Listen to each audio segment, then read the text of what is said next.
Hello friends, Bangla activity চ্যানেলে আপনাদের সবাইকে ওয়েলকাম। রাজ্যে 35,000 অঙ্গনওয়াড়ি কর্মী নিয়োগ শুরু হলো। জেনে নিন শিক্ষাগত যোগ্যতা ও বেতন। ভালো খবর চাকরি প্রার্থীদের জন্য। রাজ্যে 35,000 অঙ্গনওয়াড়ি কর্মী নিয়োগ প্রক্রিয়া শুরু হয়েছে।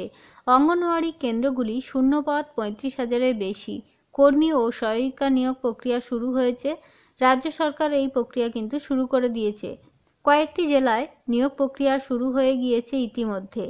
শুক্রবার বিধানসভায় নারী, শিশু ও সমাজ কল্যাণ দপ্তরের মন্ত্রী শশী পাঁজা এমনটাই জানিয়েছেন। শিক্ষাগত যোগ্যতা। কেন্দ্রের নয়া নিয়ম, অঙ্গনওয়াড়ি কর্মী ও সহায়িকা উভয় পদে আবেদনের জন্য ন্যূনতম শিক্ষাগত যোগ্যতা হতে হবে উচ্চ মাধ্যমিক পাস। এতদিন অষ্টম শ্রেণী উত্তীর্ণ হলেই কিন্তু সহায়িকা পদে আবেদন করা যেত। শূন্যপদ।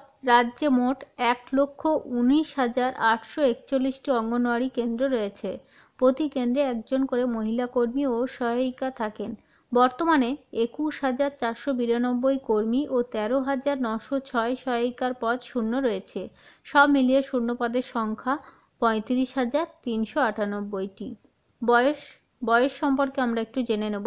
আগে নিয়ম ছিল, বয়সসীমা ছিল 18 থেকে 45 বছর, সেটা কমিয়ে এখন 18 থেকে 35 বছর করা হয়েছে।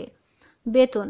সব মিলিয়ে অঙ্গনওয়াড়ির কর্মীর বেতন হচ্ছে 8,350 টাকা, আর সহায়িকারা পাবেন 6,300 টাকা।